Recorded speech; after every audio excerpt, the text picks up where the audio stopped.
to another video. Now, as you know, the multiculturalism is taking a hold right in all these Western countries.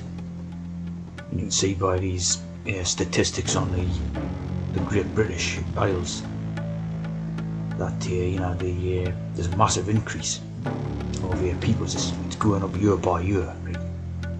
And they're primarily driven by international migration, as it says there. And of course, this is basically obvious when you're walking around in the streets and observing what's going on. Right? It's like blatantly obvious. Right? And basically, I was just thinking about this concept of living space. Right?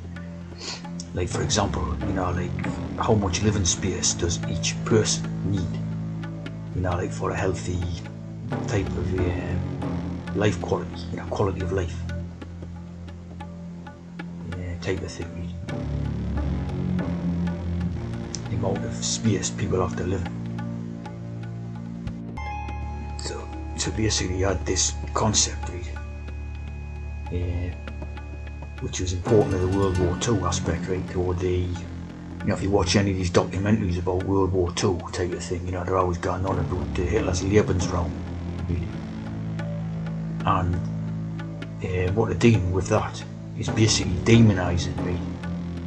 The idea of living space, i.e. like you as a human being, right? Or any type of like living creature needs living space to live, right? So obviously, if you're native to your own countries, that's your living space, right? So if that living space is invaded and you're packing in more people than needs to be in that space, right? It's obviously going to impact upon the quality of life. Right? So the term living space becomes Lebensraum, which is associated directly with Nazi Germany, right? And expansionism. But it isn't. In real terms, living space is not obviously Nazi, and it's not expansionism. It's just needing a certain amount of space, to actually live in, right? Which is completely natural and normal,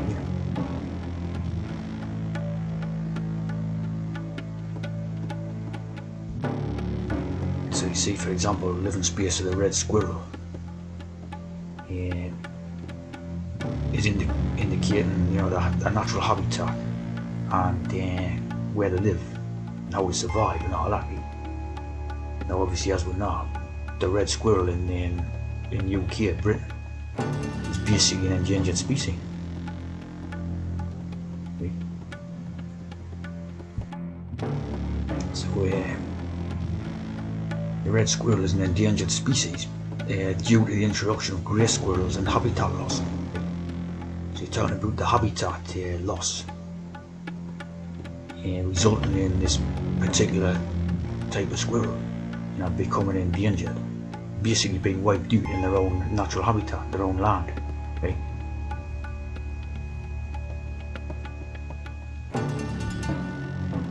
Now, exactly why these grey squirrels was introduced into this country, right, is obviously not very clear, right? But they did introduce them in the species.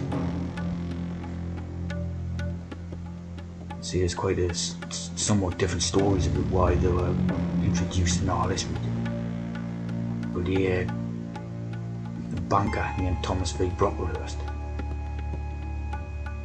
it's sort of likely that they were introduced, right, as basically an experiment with an eye to what would happen if they did a similar thing with human beings, right? This is what I would think. They say the grey squirrels become major invasive species and basically took over all the habitat and the ecosystem that was obviously the native red squirrels place to live, right? So living space, if you like, took over by these, right? And I would say it was basically an experiment to see what would happen, as indeed they've done experiment with bees as well, right? So again, they've done the same thing with foreign bee populations, right? Which is again resulting in a similar thing to the red squirrel. It totally endangers the native bees, right?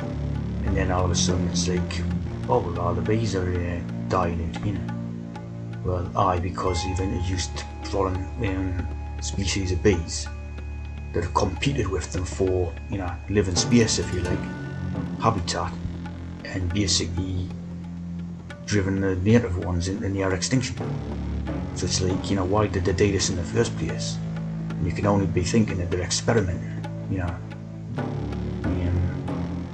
to see what happens, to see how long it takes, and what exactly happens, type of thing, we're keeping an eye on it, obviously.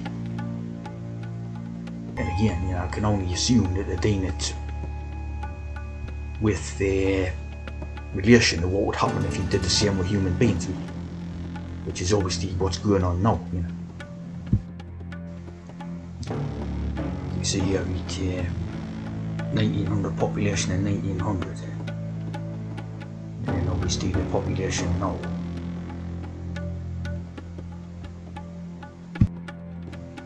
So we've gone up by quite a bit. Now I would say basically it's more than that. Now I would say they're basically keeping a lot of the statistics, the genuine statistics, secret.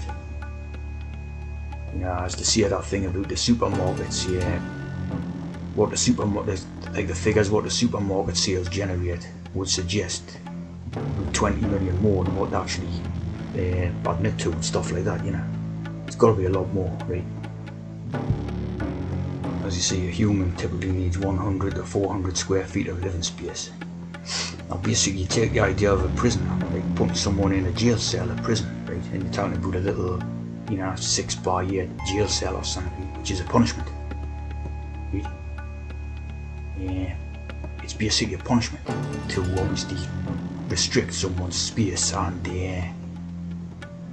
things like air, light, that type of thing, and if you do the same to a plant, restrict its air, light, etc., obviously, the plant is going to be, if not die, then be severely affected, by the conditions what's sort of in, right?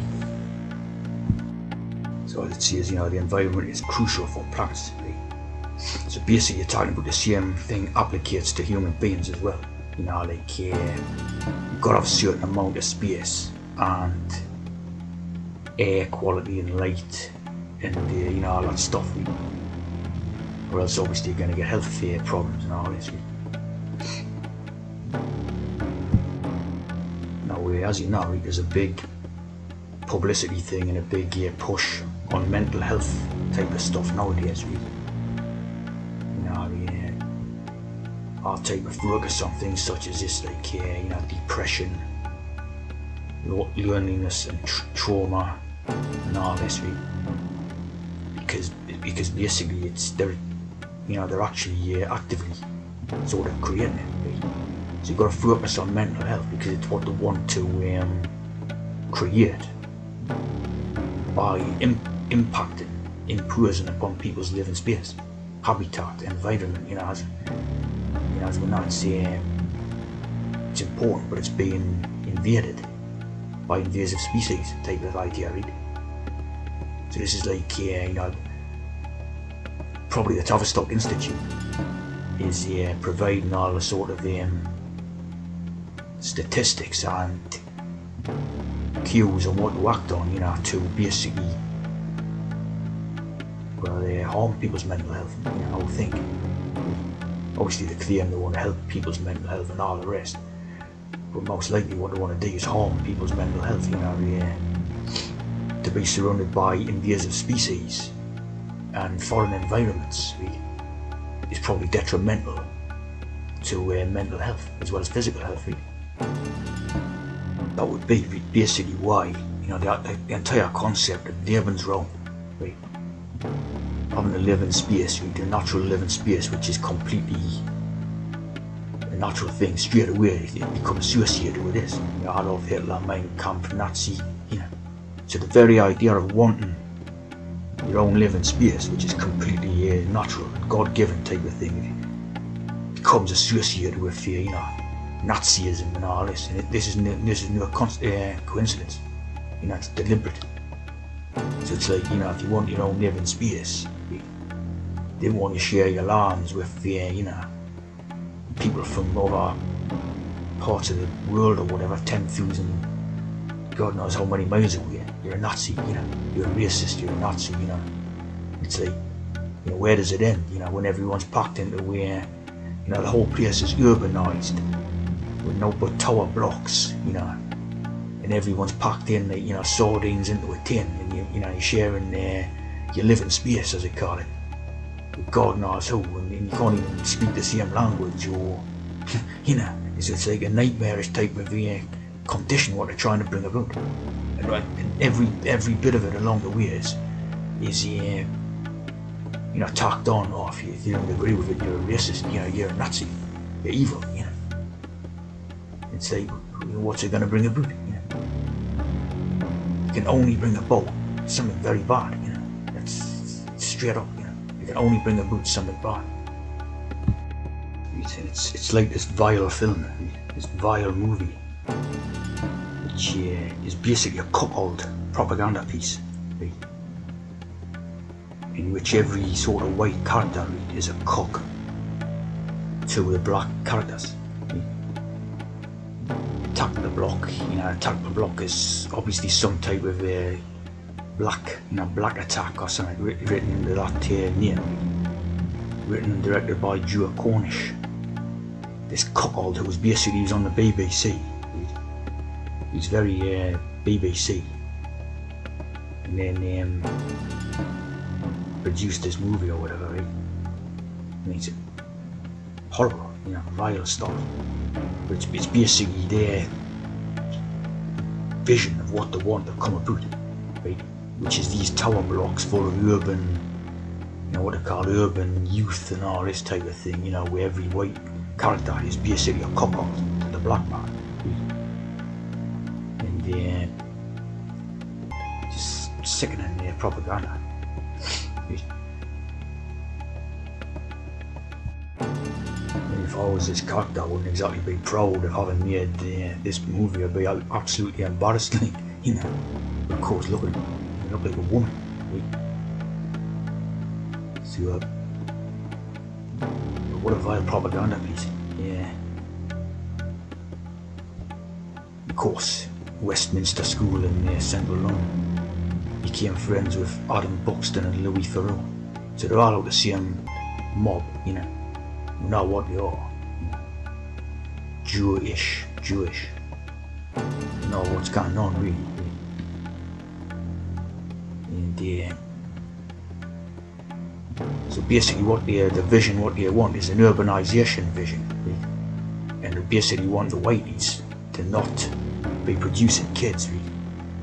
So basically that comes through either being homosexual, or if not homosexual or a drag queen or something, then a cock, a cuckold. They probably are with a cuckold type idea, like a little non-consequential cuckold playing video computer games or something. It's probably alright, right? If you're not fully homosexualized or something, but this is what they're trying to bring about, right? Everywhere tower blocks and concrete stuff and nature and trees and plants and flowers and birds, and that's what they're trying to bring about. And to me it's disgusting, like it's evil, absolutely evil. Interestingly, put in what is urban, you get straight away Indian stuff. Bengaluru urban districts, they're taking the urbanization scheme from basically India.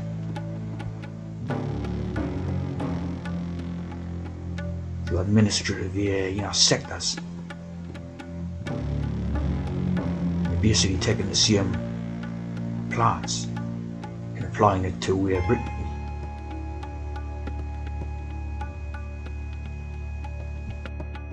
Now we have things like great two-listed buildings in Britain, right, obviously. This means they're sort of protected under heritage things and all this. You see, the more foreigners you have in council positions, the more they'll be building over the